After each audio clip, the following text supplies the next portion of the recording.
Hey guys, this is Anthony Morganti from anthonymorganti.com, and this is episode 124 of Photo Critiques. Now, I'm sure just about everyone's heard that I'm not taking any new images for critique.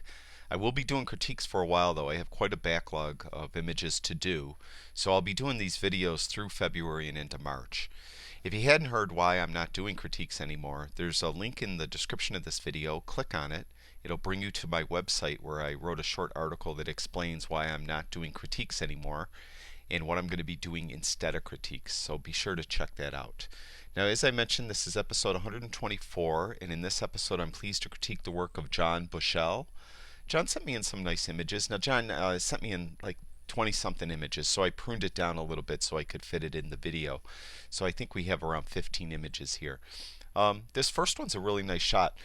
One thing, if you're ever photographing auto shows or bike shows, motorcycle shows, stuff like this, it's difficult to get a good angle because they have the cars or the bikes so close together, and it's really hard to get a good shot of the entire vehicle, and there's people milling around and stuff like that. So in this case here, Jon did a nice job of getting in close and showing detail. And the only thing I could suggest in this shot is it looks like the focus is right here in the middle. In a shot like this, I wouldn't disregard the rule of thirds or the golden ratio like I use, and use that as the point you focus on. So I think it would have been much stronger image if you focused right here, which in the golden ratio would have been right around in the intersection lines, where two of the lines would have intersected, would have been right around here. Or you could maybe focus up in here. I think that would have been, either one of those spots would have been better. They would have brought the person's gaze more into this intricate part of the bike, or this intricate part of the bike. And that's where you want to the best focus to be. Right here, it's kind of plain. We just have this frame, part of the frame coming down. So it's not, no intricate part, machinery is being shown. So I think you get the idea of what I'm talking about. So, don't disregard, just because you're in close like this, don't disregard the rule of thirds or the golden ratio or something like that. And I think if you focused here, it would have been much stronger. This too, you get in close and you get detail like this, and it's really nice. Now, like the other one, I think the other one was at 2.2. You were nearly wide open on this lens. In this one here, you're at 1.6, so you're just about wide open. So we have, I like your, you focused here, which is nice because that's where the Mercedes emblem is. But, overall, it's like I said, it's difficult situation to photograph, and you did a nice job, and I like this shot. It's very nice. This shot, for something different, really neat. Got the reflection in the hubcap, and as you could see in this reflection how close the cars are together, and there's people milling around. So it's very hard to photograph these situations, and I really like what Jon did with this. Something very creative, and he, I hate this term, but I'm going to say it, he thought out of the box. So this was 1,250th of a second at f/2.8 ISO 800, 23 millimeters. Very well done, Jon.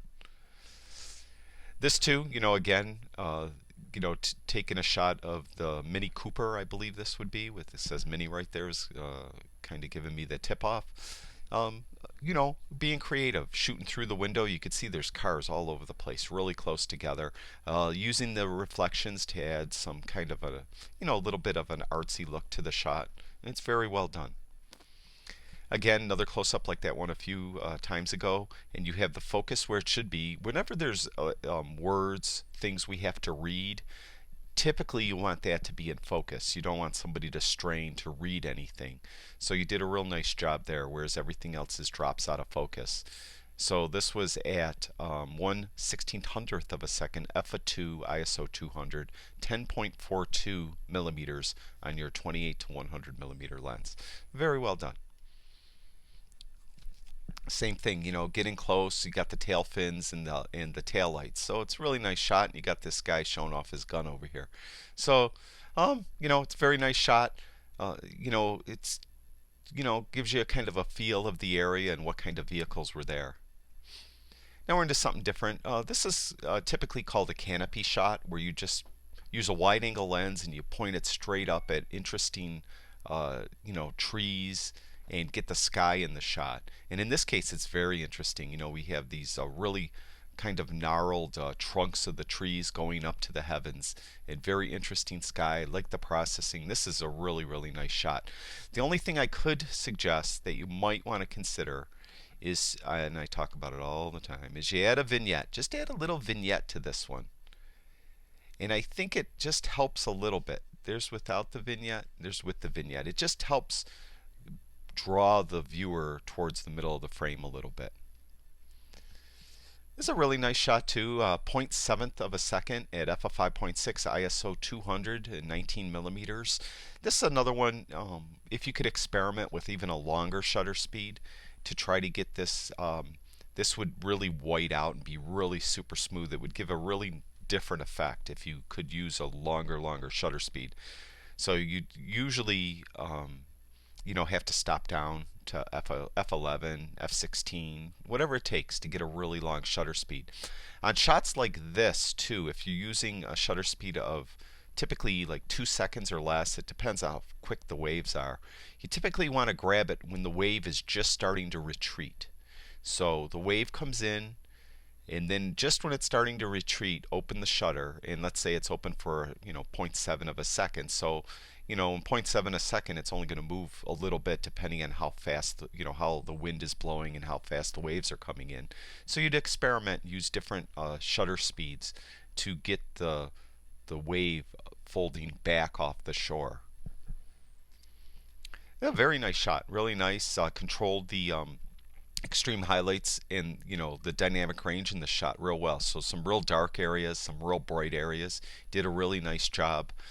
Kind of an odd, obviously went off the side of the road, took a shot, and it's really nice. It got the sea or lake out here, beautiful grass. Very, very nice shot. This is very, very cute. I like this shot a lot. I always talk about in these whenever you're photographing animals, people, anything with eyes, you should focus on the eyes. But that's a guideline, not necessarily a hard fast rule. Although I would think it's a guideline that's a little more strict than some of these other guidelines I give you, like the rule of thirds and stuff like that. But it still works. In this case, the focus is up front here in the dog's snout, and this is a real wide angle lens, 10.4, so it kind of exaggerates the features of the dog, makes the snout look like it's way closer than the eyes. And what further exaggerates that kind of effect is having the back where the eyes are of the dog out of focus. So it's a real nice effect. You did a real nice job. I like this shot a lot. And this one is just about the same. Very unusual lighting here. We have warmer light over here and cooler light over here. And again, it's a wider angle lens, 18.3 millimeters. The focus is on the dog's snout, and the rest of it drops out of focus. And because it's a wide angle lens, and because you focused on the thing up front, it exaggerates the features of the dog. So it makes his eyes look buggier than they probably are, and just makes the nose look huge. So it's a nice effect to get. It's something you might want to go for. It's cute on a dog. I don't think you want to shoot your girlfriend or wife like this. I think they might complain. So keep that in mind. So it's nice to shoot, pets, but don't shoot family members. They might get angry. A very, very nice shot. I like it. Very colorful. We have this warm color of this leaf and this cool color over here. And it's a really nice shot. Very well done. Again, you did a really nice job of controlling this high contrast image, high dynamic range image, I should say, where it has very bright area and very dark areas. And I like the composition. The sky's real nice. The processing's pretty much perfect. It's a very nice job, John. This is probably my favorite shot of all your shots. I think it's just a beautiful shot. It's got this framing of these leaves coming down here, and they're not too far, and they're not too far low like in some of the previous critiques I mentioned. They came down a little bit too far. In this case, it probably would have. If these leaves went all the way across, I would have complained that it was too low. It was obscuring too much of the Ferris wheel. But because they naturally cut up like this, it's very natural look, and it looks really nice. It's a really nice shot. The people in the picture too give it a scale, so it's a really nice shot, and you get the feel for the area, you know, the festivities. You feel the festive look of the area, and I really like this shot a lot. It's 1/40th of a second f at 2.8, 18.3 millimeters. This is a nice shot again. Again, this is another one with high dynamic range, very bright areas, very dark areas, and having this like gate going kind of off diagonally. It's a natural leading line leading us towards the middle of the frame, and the fencing itself does help too with the barbed wire going across the frame. And it's a really nice shot, very nice composition. I think that might be it. Yep, that's it for Jon. I kind of flew through those really quick, but there wasn't much to critique, Jon. You did a really nice job. Thank you for sharing your work with us. I really do appreciate it. Thank you everyone who watches all my videos. I really do appreciate it. If you have time, go over to my website, anthonymorganti.com. I have all kinds of photography stuff over there, and I'd really appreciate it if you go to YouTube and subscribe to my YouTube channel. My YouTube channel is Anthony Morganti. That's it for now. I'll talk to you guys soon.